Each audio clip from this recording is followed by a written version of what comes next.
하나님의 말씀 함께 보겠습니다. 하나님의 말씀은 마가복음 7장 8절에서 13절까지 말씀이 되겠습니다. 신약 성경 마가복음 7장 8절에서 13절까지 말씀이 되겠습니다. 한 절씩 교독해서 봉독하도록 하겠습니다. 마가복음 7장 8절부터 보겠습니다. 제가 가진 성경 제64면에 있습니다. 7장 8절부터 교독하겠습니다.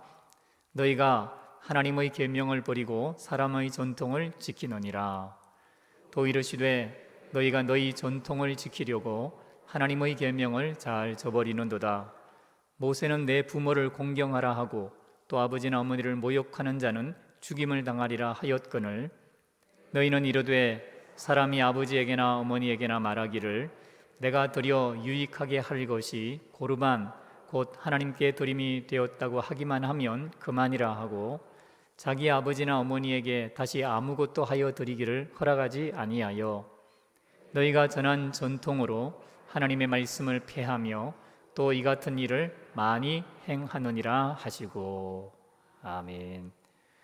오늘 말씀을 가지고 하나님의 계명을 지키십니다 라는 제목으로 하나님 말씀에 함께 오늘 나누기 원합니다. 유대인들의 지혜서인 탈무드에 보면 이런 이야기가 있습니다. 어떤 스승이 먼 곳에 여행을 떠나게 되었습니다. 그에게는 3명의 제자가 있었는데 스승이 가면서 당부하기를 주어진 공부를 해라 라고 과제를 주었습니다. 첫째 제자는 첫날부터 스승의 분부를 받들어서 열심히 공부를 했습니다. 그러나 나머지 2 제자들은 스승이 언제 올지 기한도 아직 멀리 있는데 뭐 그렇게 열심히 공부를 하는가 생각을 하고 첫째처럼 하지 아니하고 쉬면서 놀고 시간을 보내었습니다. 그러다가 둘째가 깨닫게 되었습니다. 이렇게 있다가 스승이 오면 스승님이 반드시 주어진 과제에 대해서 질문을 할 텐데 그때 뭐라고 대답을 할까 생각을 하고 자신을 돌이킵니다. 그리고 한 절반쯤 시간이 흘렀을 때에 첫 제자를 본받아서 열심히 공부를 하기 시작합니다.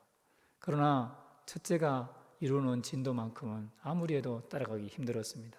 밤샘을 하고 최선을 다해 공부를 했지만 처음부터 성실했던 첫째와 비교가 되지 않는 것이죠. 셋째는 2 제자를 보면서 뭐 그렇게 열심히 하나 라고 생각을 하고 끝까지 빈둥빈둥 시간을 보내고 예전에 스승과 함께 있을 때와 같이 공부하는 일을 하지 않았습니다. 그런데 마침내 스승이 돌아왔습니다.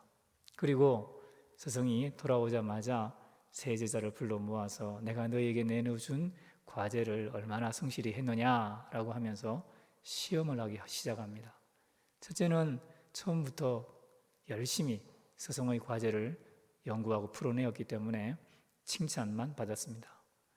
둘째는 비록 첫째만큼은 못했지만 그래도 스승이 묻는 질문에 이런저런 대답을 한 경우도 있죠. 그렇지만 또 잘못한 경우도 있어서 칭찬도 받았고 또 이런저런 부분에 대해서 지적을 받기도 했습니다. 그런데 마침내 마지막 셋째 제자는 아무것도 대답을 못했죠.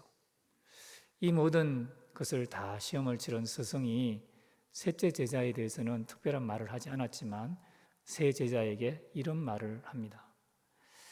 하루를 놀면 그 시간을 되찾는데 이틀이 걸린다.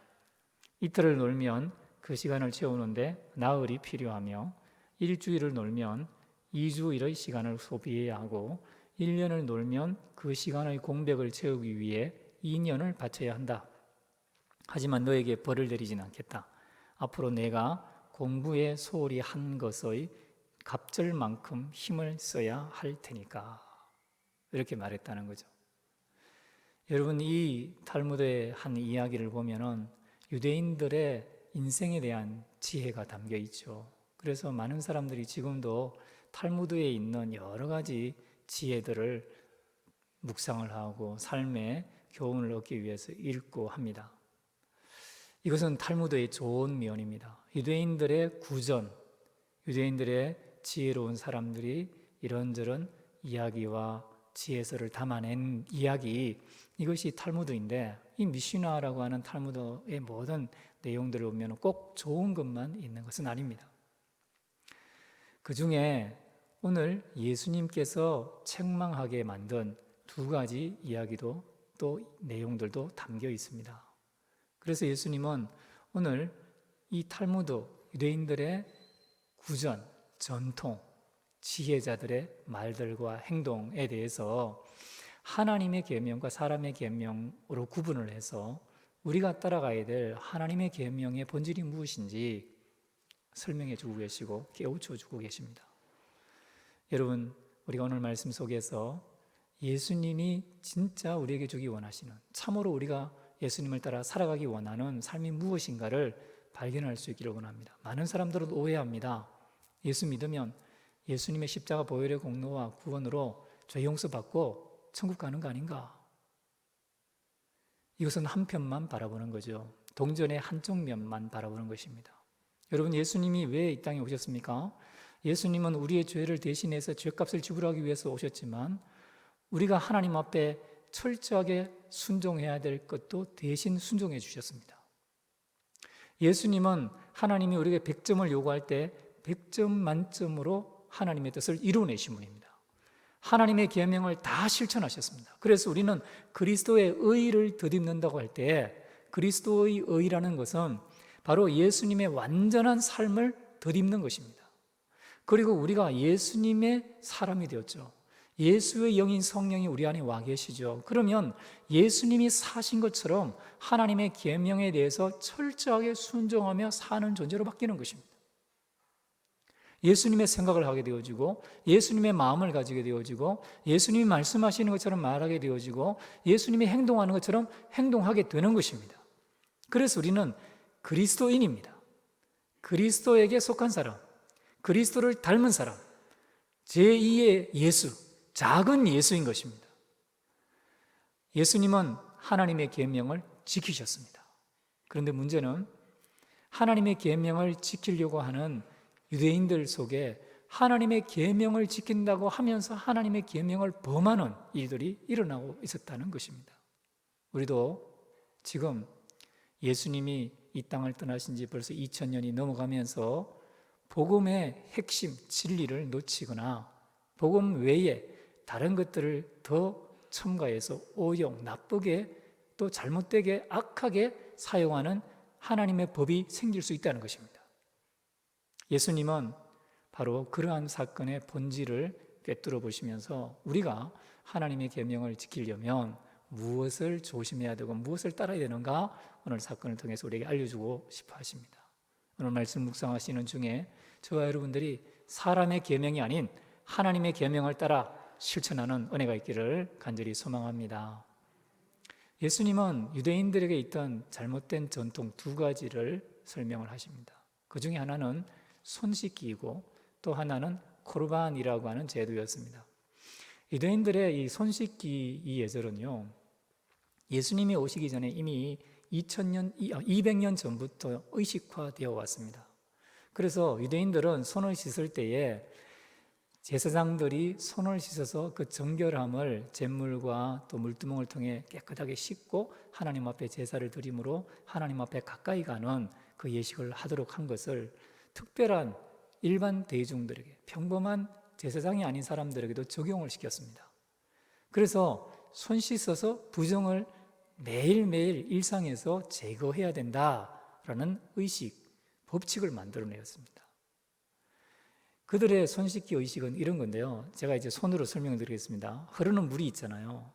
유대인들에게 손을 비비면 안식을 범한다, 안식일을 범하는 그런 죄를 범하기 때문에 손을 씻을 때 어떻게 씻냐면 물이 위에서 흘러내리면 손끝에서부터 여기 손목까지 물이 흐르도록 합니다. 그리고 이 물이 이렇게 손을 내리면 손목에서 다시 손이 내려가면서 물이 흘러서 손을 씻도록 하는 거예요. 이렇게 물을 해가지고 이렇게 내리는 거예요. 이렇게 해서 이렇게 내려야 손 씻깁니다. 그러니까 유대인들이 자기들 이 하나님의 율법에 문자적으로 갇혀서 이걸 확대 해석하고 잘못하고 또 악하게 적용해서 이렇게 손을 씻어야 음식을 먹을 수 있었던 거죠. 그런데 이렇게 손을 씻어야 음식 먹기 전에는 반드시 손을 씻어야 되는데 예수님의 제자들이 보니까 손을 씻지 않고 음식을 먹는 거예요. 그래서 유대인들이 예수님의 제자가 손을 씻지 않고 음식 먹는 것을 보고 지금 예수님과 제자들에 대해서 비난을 가하는 거죠. 여러분, 정결하게 구별되게 정결하지 못한 오염된 것을 만져서 그 부정이 전달되지 않도록 정결하게 씻는 것은 하나님 앞에서 너무나 좋은 하나님이 주신 은혜의 법입니다. 마치 요즘 코로나 시대에 우리가 손소독을 해야 되잖아요, 그죠? 손소독을 잘하면 확진될 수 있는 가능성이 줄어들잖아요. 바이러스가 손소독할 때, 손을 씻을 때 씻겨 나가고 소멸되잖아요. 그래서 병이 전염되지 않죠. 우리는 이 육체적인 생명 때문에 이것을 중요하게 여깁니다. 그런데 유대인들은요, 육체적인 죽음보다 더 심각하게 여기는 것이 영적인 죽음입니다. 그들에게 있어서 손을 씻지 않는 것은 그야말로 영적 죽음의 상태에 들어가는 것이고 하나님 앞에 죄를 범하는 것이 되며 하나님의 은혜의 강수가 끊기는 걸 의미합니다. 그러니까 하나님의 복이 임하는 게 아니라 하나님의 저주가 임한다라고 생각을 했습니다. 그것은 자기 개인의 목숨뿐만 아니라 집단, 이스라엘 공동체에 대한 복을 막기도 하고 가족과 가문의 모든 후손들, 주변의 사람들에게 악한 영향을 끼친다라고 생각을 했습니다. 마치 바이러스가 육체에 관해서 건강을 해치는 것과 비슷한 정도로 영적인 의미에서 이 손 씻는 것을 적용을 했다는 거예요. 그런데 예수님의 제자들이 손을 씻지 않고 있으니까 이 예루살렘에 있던 서기관과 바리새인들 중에 몇 사람이 이것을 보고는 예수님의 제자들을 책망하고 예수님을 책망한 거죠. 손 씻기. 여러분, 이 유대인들의 탈무드의 그 미시나 전통을 보면요, 안식일에 대해서 얼마나 철저히 지켰냐면 이런저런 내용들이 많은데 심지어 그 유대인 랍비가 손 씻는 걸 하지 않아서 랍비 음식 먹기 전에 손을 안 씻어가지고요, 랍비에서 파면당합니다. 그리고 감옥에 있던 랍비가 식수를 가지고 의식법에 사용을 해가지고 그것 때문에 거의 죽을 뻔합니다. 그들은요, 이런 많은 내용들을 약 책 무게로 따지면 76kg, 168쪽에 해당하는 분량으로 꽉 채워서 만들었는데 이런 이상한 이야기도 있어요.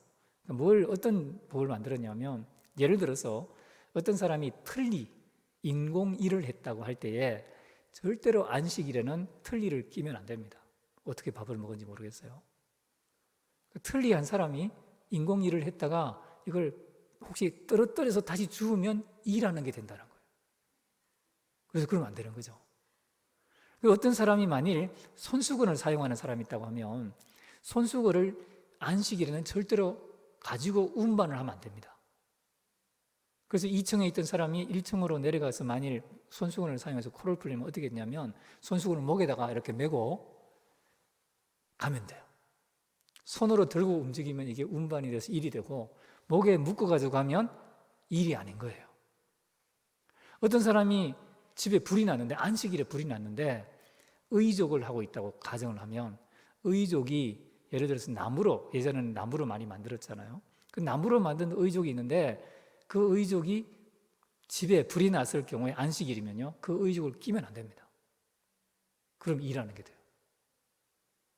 참 희한하죠. 그리고 만일 어디 바깥에 나왔다가 외출을 했다 돌아오면 반드시 목욕을 해야 됩니다. 여러분, 그러나 원래 성경이 그런 것입니까? 성경이 손을 씻을 때 물이 흐르면 이렇게 해가지고 이렇게 하라고 그렇게 기록이 되어 있습니까? 아니죠. 손을 비벼서 철저하게, 요즘 우리가 배우잖아요. 39초 동안 흐르는 물에 씻든지 아니면 그 알코올을 가지고 제대로 소독을 해야 깨끗해지잖아요. 근데 예를 들어서 누가 코로나19 시대에 이 손 씻기 방법을 말하면서 반드시 오른손 깍지가 위에 올라가도록 껴야 된다, 왼쪽으로 올라갈 수도 있고, 아니면 이걸 먼저 씻어야 된다, 이렇게 먼저 씻어야 된다, 이렇게 씻을 수도 있고 이렇게 씻을 수도 있고, 이렇게 순서는 자기가 마음대로 할 수 있잖아요, 그죠? 근데 그걸 의식화시킨 거예요. 이렇게 해가지고 이렇게 해야 되는 게 유대인들의 손 씻기 방법이라니까. 그걸 안 따라하면 다 죄인이 되는 거예요. 예수님의 제자들은 여러분 어떤 부정한 것에 접촉하지 않은 채 음식을 먹을 수 있어요. 그들이 밖에 돌아다녔지만 그들도 율법을 아는 사람들이기 때문에 뭐 시체를 만지지 않았다든지 부정한 여인들을 만지지 않았다든지 하면서 정결할 수 있어요. 그러니까 그 제자들이 아무 부정도 타지 않은 채 음식을 먹었는지 그렇지 않은지 그들은 몰라요. 바리새인들, 서기관 몰라요. 그런데 음식을 손 씻지 않는 상태로 먹는다는 그것 때문에 예수님의 제자들을 정죄하는 거죠. 사람의 계명을 지켰던 유대인들의 또 다른 게 뭐냐면 코르반이라고 하는 제도입니다. 이 고르반이라고 하는 것은 원래 하나님께 드림이 되었다라고 하는 의미인데, 이 고르반이라고 하는 말의 의미가 제사 또는 제물이라는 의미예요. 그 말의 어원을 살펴보면은 가까이 간다, 가까이 한다라는 의미가 있습니다. 제사는 원래 하나님이 죄로 말미암아 부정해진 인류가 하나님 앞에 가까이 올 수 있도록 마련하신 복된 도구입니다. 제사할 때에 짐승의 머리에 안수를 하잖아요. 안수한다는 것도 원래 기댄다, 가까이 기댄다라고 하는 의미가 있어요. 제물을 통해서 자기의 죄를 그 동물에게 전가시킴으로 말미암아 짐승이 죽임을 당하고 그로 인해서 하나님 앞에 기대는 거예요. 기댈 도구가 되는 거예요. 그래서 고르반이라는 건 원래 하나님께 가까이 가기 위해서 주신 겁니다. 그런데 이 고르반이라고 하는 제도가 그 예수님 시대에 어떻게 악용이 되었냐면, 내가 고르반으로 인해서 하나님 앞에 뭔가를 드릴 수 있죠. 예를 들면 10의 1조를 할 때에는 막대기 사이에, 막대기 밑으로 10번째 지나가는 제물을 드려야 됐죠. 그리고 또 뭐 11조나 헌물, 하나님을 위해서, 사업을 위해서 여러 가지 물질을 드릴 수 있었죠. 그러면 내가 고르반이라고 드리면 나머지 자녀들이나 또는 부모에 대해서 의무의 조항이 있는데, 부모를 공경하고 섬겨야 되는 의무 조항이 있는데, 부모에게 쓸 돈을 하나님께 썼으니까 부모에게는 안 해도 된다라고 그걸 악용하는 사례가 있었습니다. 나쁘게 잘못 사용하는 사례가 있었습니다. 그것을 또 제사장들과 이 서기관들과 바리새인들이 인정을 해줬어요. 그렇게 가르쳤어요. 아, 그거 하나님께 드렸으면 부모에게는 안 해도 돼, 이렇게 가르쳤다는 거죠. 그래서 예수님이 이렇게 사람의 계명, 장로들의 전통을 가지고 하나님의 법을 어기는 것에 대해서 잘못되었다라고 말씀하는 겁니다. 여러분, 왜 이런 나쁜 사람의 전통이 생겨났을까요? 여러분, 서기관들이 어떤 사람들입니까? 서기관들은 성경을 필사하다가 글씨 하나가 잘못되면, 또 필사할 때에 자기 몸에 부정이 있으면 안 되다 싶어서 목욕 재개를 하고 붓을 새로운 정결한 물에 세탁을 하고, 그리고 먹을 잘 갈고, 글씨 하나도 틀리면요 다시 그 모든 문서를 다 찢어버리고 새로 글씨를 사용했습니다. 요즘 성경 필사할 때, 성경 필사하는 분들도 있잖아요. 이렇게 필사하는 것은 얼마나 정성이 들어갑니까? 그들의 정성과 에너지와 열정은 하나님을 최고로 섬기려는 마음 아닙니까? 바리새인들도 마찬가지죠. 여러분, 바리새인들 어떤 사람입니까? 10의 1조를 드리는데 바카와 해안가 근처에 11조, 채소 뿌리 하나, 파 뿌리 그거 하나하나 헤아려가지고 11조를 드리고, 하루에 5번 기도하는 사람들, 일주일에 2번 금식하는 사람들, 철저하게 종교적인 의식을 율법을 따라 지키는 사람들입니다. 그들의 열정과 그 에너지와 그들의 헌신, 시간과 정성을 드리는 것, 여러분, 또한 이 바리새인들뿐만 아니라 서기관들은요 모세오경을 그냥 암송했습니다. 성경을 읽는 정도가 아니라 묵상하고 암송하는 사람들이에요. 엎조리는 사람들이에요. 그런데 그들이 하나님을 열심으로 섬기려고 하면서 어떻게 하나님의 계명에 반대되고 하나님의 계명을 사실상 무너뜨리는 이런 나쁜 법을 만들게 되었냐는 거죠. 주석가 중에 어떤 사람이 이것을 4단계로 구분을 했습니다. 진리가 있죠. 하나님께서 의식적으로 깨끗하게 하기 위해서 손을 씻게 만드는 것, 하나님께 드리는 그 코르반이라고 하는 2가지 진리가 있습니다. 그런데 이 진리가 의식화되기 시작하는 거예요. 이 진리를 하나의 예를 들어서 손 씻는 것은 1, 2, 3, 4의 법칙을 따라야 된다. 코로나19 이 전염병에 손을 씻으려면 이렇게 손을 깍지 끼는 걸 먼저 해야 되고, 여러분 다르게 하잖아요. 뭐 이렇게 하실 수 있잖아요. 그죠? 이거 먼저 하고 비비는 건 두 번째 하고 이렇게 하는 거 세 번째 하고 법칙을 정하는 거, 의식화하는 거예요. 그리고 세 번째는 이걸 운동으로 만들어냅니다. 여러분 코로나19 전염병을 막기 위해 손 씻는 걸 지금 운동으로 만들어내었잖아요. 정부에서 손을 씻으십시오, 알코올 소독을 하십시오, 물건을 만지면 반드시 손을 소독하십시오, 밖에 외출했다 갔다 오면 손을 씻으십시오. 의식한 것을 운동으로 만들었습니다. 그죠? 근데 이걸요, 네 번째 단계는 체험을 하게 됩니다. 체험. 여러분 이렇게 씻다가 누구하고 악수를 했는데 그 사람이 확진자였는데 내가 손을 잘 씻어서 확진이 안 됐어요. 그럼 이게 체험이 되는 거예요.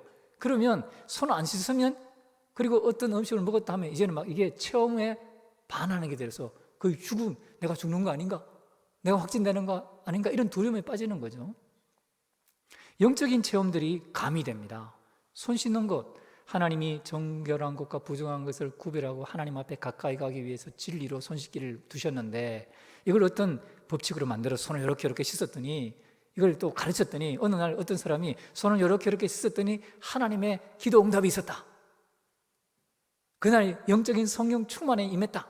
체험이 있었다. 체험이 있는 거예요. 그리고 나면 마지막 단계가 뭐냐 하면 이걸 어떤 대상에 대해서는 정죄하는 데까지 나아가는 거죠. 유대인들이 200년 동안 예수님이 오시기 전에 이런 전통들을 만들고, 이것이 그들에게는 이제 영적 체험의 단계로까지 고착화되었고 다른 사람을 정죄하는 데까지 나가는 거예요.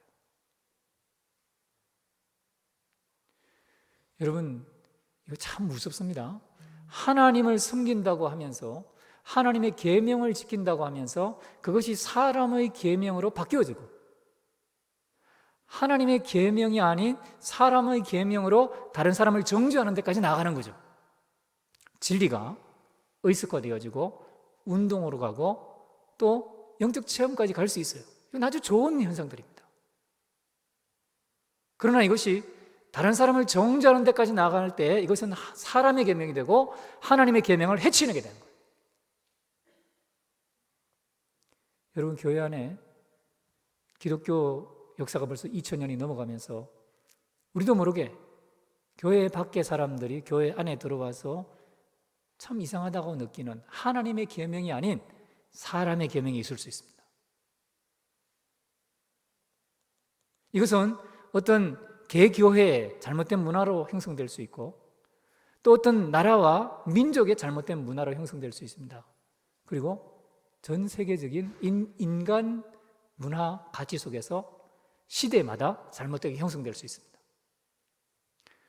영국 교회는 아직도 노예제도가 있을 때 흑인들을 정상적인 성도라고 생각하지 않았습니다. 하나님의 백성이 아니라고 생각했습니다. 하나님의 창조 원리를 어긋나는 하나님의 창조 계명이 아닌 인간의 계명이고 사람의 계명인 거죠. 여러분 오늘날 우리 시대에 사도 바울처럼 바리새인으로 태어나서 엄한 율법에 따라서 어릴 시절을 보내고 가말리엘 문화에서 교육을 받고 교회에서 성장한 그러한 자기 지식으로 하나님을 섬기는 사람들이 있을 수 있습니다. 자, 예를 들어보죠. 우리는 기도가 하나님께 가까이 가는, 하나님을 만나는 도구, 진리입니다. 기도하면 하나님이 응답해 주십니다. 그런데 기도에 관해서 의식화 작용이 일어날 수 있습니다. 뭐 며칠 기도, 3일, 7일, 10일, 20일, 40일 기도하는 사람들이 생길 수 있습니다. 수요일날, 금요일날 새벽 아니면 뭐 일렉해서 기도하는 어떤 틀이 마련될 수 있습니다. 어떤 사람은요 21일 또는 40일 금식 기도한 사람은요 21일 금식 기도 안 하고 40일 금식 기도 안 한 사람은 기도 안 하는 걸로 생각해요. 여러분 기도라는 것의 진리가 뭡니까? 하나님이 예수 그리스도의 이름으로 기도하면 누구든지 예수의 그 구원의 능력, 구세주의 능력으로 기도를 응답해 주는 거예요. 하나님과 교제할 수 있는 거예요. 어린아이도 기도할 수 있습니다. 짧은 한마디도 기도는 강력합니다. 근데 기도를 어떤 사람은 새벽기도 안 나오면 기도가 효력이 없는 것처럼 생각하는 사람이 있습니다. 그리고 다른 사람을 정죄하는 데까지 나가요. 금식기도 안 하는 사람을 정죄하는 데까지 나가는 거죠. 이건 사람의 계명입니다. 성경도 마찬가지입니다. 바리새인들의 입장에서 성경은요 철저하게 암송해야 되는 거예요. 모세오경을 달달달 암송해야 돼요. 만일 모세오경을 암송하지 못하면 그 사람은 성경을 모르는 거예요. 그러나 성경은 하나님이 우리에게 알려주신 약속의 말씀입니다. 한 구절을 알아도 약속의 말씀을 믿고 아는 거예요. 여러분, 북한에 있는 지하교회 성도들은요, 성경 66권을 다 가지고 있는 성도들이 별로 없습니다. 쪽복음을 가지고 있고, 방송에서 들려오는 성경을 한 구절 한 구절 기록해서 띄엄띄엄 성경을 가지고 있는 사람들도 있습니다. 그러나 그들이 기도해서 기도의 응답을 받아요. 하나님의 약속의 체험을 받아요. 말씀을 영의 양식으로, 말씀이 믿음의 도구로 사용되는 거예요. 이걸 의식화하고 무브먼트로 만들고 그리고 체험을 하고 그 체험이 다른 사람을 정죄하는 데까지 나가면 안 되는 거죠. 봉사도 마찬가지입니다. 하나님이 우리에게 주셔서 허락하신 것들을, 재능과 물질과 시간과 에너지를 누군가 다른 사람을 위해 사용하는 것, 하나님의 교회를 위해 사용하는 것, 다 나름대로 하나님이 주신 마음을 따라 하면 됩니다. 정해진 틀이 없습니다. 이걸 다른 사람을 정죄하는 도구로 사용될 때 결국 사람의 계명이 되는 겁니다. 전도와 선교도 마찬가지입니다. 하나님이 주신 그 은혜와 감동, 하나님의 사랑을 다른 사람에게 나누면 됩니다. 그게 전도고 선교입니다. 먼저 나 자신이 성령 충만해서 그 복음에 기뻐하며 그걸 다른 사람에게 하나님이 나에게 이런 일을 했다 전하는 게 전도입니다. 그걸 다른 민족에게 전하면 선교입니다. 국 외에 나가서 전할 때 그것이 선교라고 말해집니다. 전도할 수 있으면 선교할 수 있습니다. 그게 일정한 틀이 있는 게 아니에요. 근데 그것을 사람의 계명으로 만들면 그것은 하나님의 계명을 범하는 데까지 나가는 거예요. 바리새인들과 서기관들이 바로 이러한 오류에 빠졌습니다. 그러나 예수님은 어떤 분입니까? 예수님은 완벽하게 율법을 지키신 분입니다. 예수님은 바리새인들이 자기들의 계명으로, 장로들의 전통으로 예수님과 예수님의 제자들을 지적하는 것뿐이지 하나님 앞에서 율법의 1.1획도 변함없이 완벽하게 지키신 분입니다. 그리고 그리스도인들인 우리에게 무엇을 요구하냐면 하나님의 율법을 그대로 지켜내라고 말씀하는 겁니다. 율법을 더 지나치게 지켜서 사람의 계명으로 만들지 않은 채 하나님의 계명으로 지켜내라고 말씀하는 거죠. 여러분, 그래서 그리스도인은 율법을 철저하게 지킵니다. 예수님의 마음이 되었기 때문에, 예수님을 따라가기 때문에, 예수의 영인 성령이 그 안에 와 계시기 때문에 성전된 그리스도 사람들은 육체의 소욕을 따르는 그 죄에서 벗어나고 그 육체에 정복당하고 유혹당하지 않는 이상은 성령의 소욕을 따라 살게 되어지고 피 흘리기까지 죄와 싸우게 되는 것입니다. 그래서 우리는 하나님의 구약에 나와 있는 옛 약속의, 그 언약의 약속의 말씀들을 잘 지켜야 되고 그 본질을 지켜야 됩니다. 신약 백성은 오히려 구약 백성보다 더 철저하게, 오히려 더 많이 율법을 지켜내어야 됩니다. 우리가 잘 알고 있는 십계명은 출애굽기 20장 3절부터 나와 있죠. 여러분 잘 아시죠? 출애굽기 20장 3절에서 나오는 십계명 다 암송하실 수 있죠. 나 외에 다른 신을 내게 두지 말라, 우상 숭배하지 말라, 여호와 이름을 망인들이 끊지 말라, 안식일을 위하여 그날을 거룩시키라, 내 부모를 공경하라, 살인하지 말라, 간음하지 말라, 도둑질하지 말라, 이웃의 물을 훔치지 말라, 그 다음에 탐내지 말라, 간음하지 말라, 이런 게 있잖아요. 그죠? 다 알죠? 그죠? 근데 여러분, 구약의 이러한 율법을 우리가 예수 믿는다고 하면 철저하게 알고 지켜내야 됩니다. 그래서 우리 이 개신교, 개혁교회, 종교개혁의 중요한 모토가 뭐냐면 웨스트민스터 대소요리 문답인데, 웨스트민스터 대소요리 문답의 구절을 한번 보면 어떻게 되어 있냐면 1문부터 쭉 보시면 1문부터 3문은 서론이고 4문부터 12문은 하나님에 관한 것입니다. 그리고 이제 13문부터 20문은 하나님의 섭리에 대해서 나오고요. 사람의 죄의 결과, 죄가 뭔지를 설명합니다. 그 다음에 21문부터 28문은 그리스도가 누구이신지, 대해서 설명을 해요. 그리고 29문부터 38문은 구원이 뭐냐, 구원을 받는다는 게 뭔지 설명을 합니다. 그리고 39문부터 107문까지가 율법과 십계명에 관한 거예요. 여러분, 웨스트민스터 대소요리 문답은 우리가 교회 생활하고 구원받는 이 성도의 생활, 그리스도인의 생활이 뭔지에 대해서 정확한 핵심 요리들을 설명해 주는 겁니다. 교리들을 설명해 주는 거예요.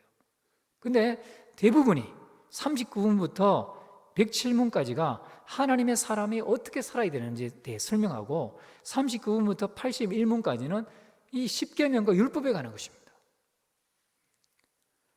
그럼 예수 믿고 나서 죄 용서 받았다고 십계명 안 지키면 안 돼요. 지켜야 됩니다. 여러분, 예수님이 오늘 그 계명에 대해서 5계명을 바리새인들과 서기관들에게 말씀하는 거예요. 너희가 하나님의 계명을 버리고 사람의 전통을 지킨다. 너희는 모세가 내 부모를 공경하라 하고 또 아버지나 어머니를 저주하는 모욕하는 자는 죽임을 당하라는 했는데 이거 아무것도 아니라고 무시하고 있지 않냐? 그렇게 말합니다. 계명을 지키라는 것입니다. 요한계시록은 마지막 구원받는 성도들에 대한 여러 가지 힌트를 제공하죠. 요한계시록 21장 8절과 22장 15절에 보면 이렇게 되어 있습니다. 우리 요한계시록 21장 8절 말씀 같이 한번 읽어볼까요? 시작.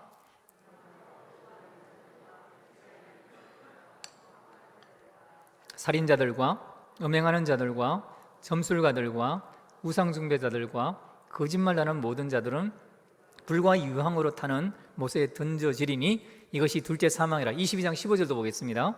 개들과 점술가들과 음행하는 자들과 살인자들과 우상숭배자들과 및 거짓말을 좋아하며 지어내는 자는 다 성 밖에 있으리라.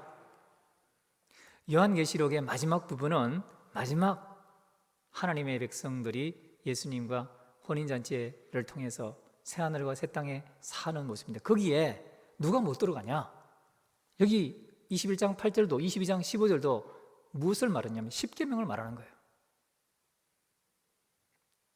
십계명을 범하는 사람은 하나님 나라에 못 들어간다는 거예요. 여러분, 구원과 관련해서 아주 중요한 문제 아닙니까? 믿음은 행함과 다른 면으로 하나입니다. 동전의 양면과 같습니다. 앞면이 믿음면, 뒷면이 행함이에요. 예수님을 믿는다는 것은, 예수님을 구원자와 주님으로 믿는다는 것은 성령으로 말미암아 가능한 것인데, 성령이 내 안에 들어오시면, 거룩하신 영이신 성령은 예수님의 말씀을 따라 행하게 살게 합니다. 아버지 하나님의 말씀을 따라 살게 합니다. 성경을 따라 살게 합니다. 십계명을 따라 살게 합니다. 십계명을 지킬 뿐만 아니라 더 지키게 만듭니다. 살인을 미워하는 것까지 더 강화해서 다른 사람을 미워하지 않는 정도로까지 살인하지 않도록 합니다.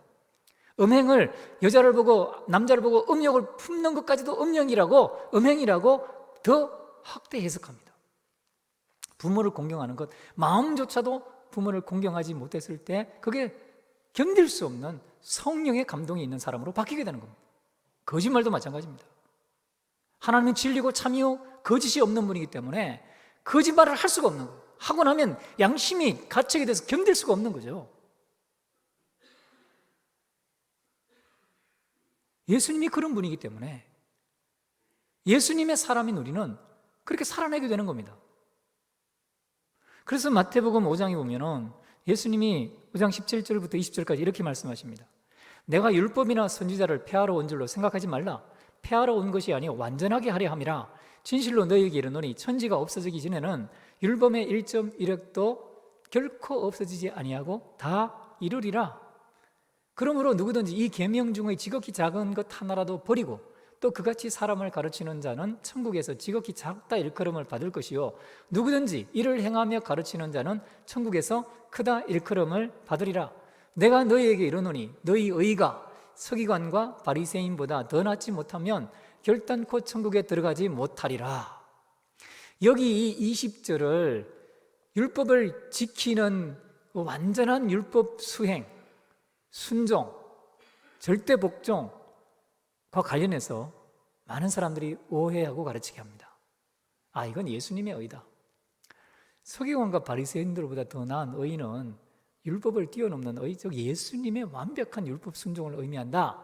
이렇게만 해석해서 가르치면 잘못되었습니다. 이것은 예수님의 완벽한 의를 가리키기도 하지만 성도들에게 요구되는 의입니다. 예수님을 믿고 나서 삶이 바뀌는 것입니다. 마귀의 자식들에서 하나님의 자녀로 바뀌었기 때문에 마귀의 거짓말을 따라하지, 마귀의 음행을 따라가고 마귀의 살인을 따라하지 않고 마귀의 우상 숭배를 따라하지 않고 하나님을 닮은 자녀가 되는 것입니다. 달라진 거예요. 새로운 피조물이 된 거예요. 여러분, 이것은 아주 중요한 주제입니다. 하나님의 계명을 지켜야 됩니다. 율법을, 10계명 이상의 그 개념의 원래 정신대로 지켜내야 됩니다. 예수님이 설명해 준 것으로 지켜야 합니다. 그것을 지키지 못하면 하나님 앞에 정말 가슴을 치며 베옷을 찢고 죄에 앉아서 머리에 죄를 뒤집어쓰고 회개하는 것처럼 회개하면서 하나님의 은혜를 구해야 합니다. 그리고 그리스도의 영으로 충만해야 합니다. 성령 충만해야 합니다. 켈빈은 예수님이 이렇게 율법에 대해서 설명하는 부분을 이렇게 해석했습니다. 옛날 율법에 아무것도 더한 것이 없고 단지 바리새인들의 거짓말에 의해 모호해지고 그들의 누룩에 의해 더럽혀진 율법을 정화시키고 재천명했던 것뿐이었다. 예수님이 율법을 폐하기 아니라는 거예요. 예수님이 율법이 완전한 하나님의 말씀이고 그것을 지켜야 된다는 것을 다시 천명했다라는 것입니다. 우리 합동측 신학교인 총신대학교 조직신학 교수였던 서철원 교수님은 이 부분을 이렇게 설명을 했습니다. 신약 시대에도 율법의 법칙성과 규범성은 윤리법에만 해당할 뿐 아니라 일면 의식법과 시민법에도 미친다. 또 말하기를 그 의식법의 본질과 정신은 오늘날 그리스도인들의 예배와 경건 생활의 규범이다. 이렇게 말했습니다. 그래서 안식일을 지킨 것처럼 주일을 성수해야 되고 10의 1조를 낸 것처럼 10의 1조보다 더 많은 헌금을 해야 된다. 여러분, 조직신학 교수인 서철원 박사가 서울대를 나오고 화란에서 공부를 하고 그 일생 동안 성경과 조직신학에 대해서 가르친 교수가 기독교 역사의 많은 학문과 전통을 다 해석하고 난 다음에 신약 시대에도 구약의 율법과 같은 율법보다 더 뛰어난 헌신과 하나님의 계명을 지키는 행동이 있어야 된다라고 말하는 것입니다. 그럴 때 예수님의 이름이 높아지는 것이죠. 그리스도인이라고 불리게 되는 거죠. 빛과 소금과 누룩과 향기로 살아가게 되는 것입니다.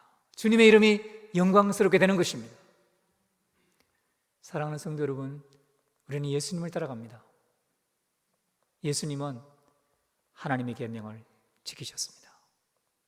우리도 하나님의 계명을 지켜야 합니다. 10계명을 지키기를 바랍니다. 그리고 10계명보다 그 원래 정신들에 더 충실한 예수님의 법을 따라 살아내기를 원합니다. 하나님을 사랑하고 이웃을 사랑하는 저와 여러분 되어서 하나님의 기쁨이 되기를 주의 이름으로 축원합니다.